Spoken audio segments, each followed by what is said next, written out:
Fred asked me to binge and review Netflix's revamp of the 90s cult classic ReBoot, I was so pumped. I loved that show. Bob and Dot, Enzo becoming Matrix, Hexadecimal.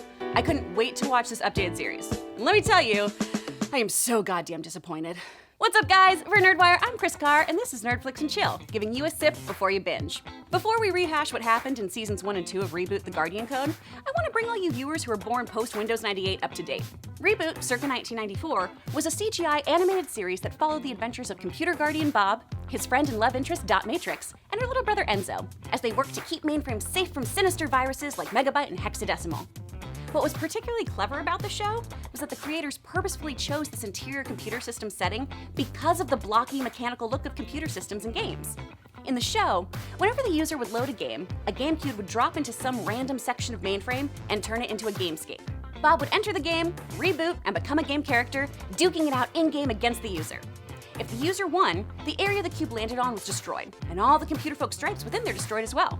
The series lasted 4 seasons and ended with a huge cliffhanger, one that creator Gavin Blair has refused to reveal the resolution to. So, of course, when I heard there was a reboot of ReBoot, I was hoping beyond hope that I'd learn what finally happened to some of my favorite characters. And did I? No! Instead, I got some Degrassi VR Troopers hybrid nonsense. What's VR Troopers? Oh, I'm glad you asked, Whitney. VR Troopers was in that sweet spot of being worse than Power Rangers, but better than Beetleborgs. I see. Have you been here this whole time? I've been here this whole time. Every Nerdflix and Chill. Every single one. I just sit right here. Oh, Yeah, that's sweet. I love you. I love you. Bye. Comedy Gold! Yay! In season 1, we meet the would-be titular guardians, 4 high school students at Alan Turing High, a top-tier school for the computer science-minded kid. Our leader and resident Red Ranger type Austin lost his father a year ago. Why doesn't the tombstone have any dates? It's just a blank tombstone with a quote. As the series progresses, we learn that his father was the inventor of this Guardian Code, which digitizes chosen human users to mend and defend the web. He and 3 classmates become the frontline defenders of the internet against a web hacker known as the Sorcerer. The Sorcerer reactivates the virus known as Megabyte, the main antagonist of the original ReBoot, to work as his literal inside man, tearing up computer systems within cyberspace. Unlike the original series, we spend most of our time in the real world with these users, instead of in the computer. And frankly, it's really unsatisfying. The teen drama isn't particularly interesting, the dialogue and acting is crazy stiff, and when we are in Mainframe, the animation somehow looks worse than it did in the '94 edition. Alright, sure. We get some glimpses of the Mainframe we OG fans would recognize, like Dot's Diner, and of course we get the villainous Megabyte back in action. Aside from this though, the series is virtually nothing like its predecessor. That being said, the season 1 finale, episode 10, is what I would recommend fans tune into. In it, we finally see Bob and the gang again. But it's a really weird episode in that it simultaneously makes us feel nostalgic and happy to see our old friends, and upset that the writers of this reboot view fans of the original series as basement-dwelling weirdos. I'm finally gonna win! And Mom said all this time in the basement was wasted! I'd love to hear other fans' opinions on this episode, but it left me with a bad taste in my mouth. I was less than thrilled with not only how the series decided to depict the original show's fans, but gamers in general, and use them as this punchline for a cheap joke that's been done 1,000 times. Why waste time on this? And not give us some sort of nod to the season 4 cliffhanger the series ended on? We're getting little Enzo and no Matrix? The Guardians can't even reboot? They can't even do the thing that the show was named for? Oh, Jesus Christ. I yelled a lot at producer Poopy Bretthole about having to watch another 10 episodes of this horrible show. I still hate this, Brett! You're under contract! So, against my will, I sat through another 6 hours of Canadian live-action Code Lyoko to assess season 2. We left off in season 1 with Parker, the geekiest of our guardians, hopelessly in love with AI-turned-breathing girl a la Weird Science Vera.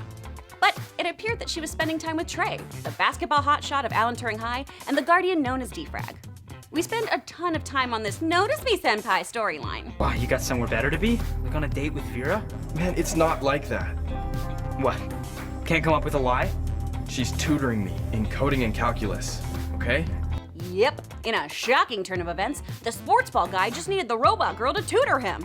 There ain't no romantic funny business going on. But also, dude, Parker, Vera's a robot. I bet Parker sleeps with a Japanese body pillow. What I will give season 2 is that the writers do make an effort to give us more backstory on Adam's dad. Didn't he die like a year ago? A fire or something? Yes. Some explosion in his lab. An explosion in a computer lab? What the hell was he doing? Is he Doc Ock?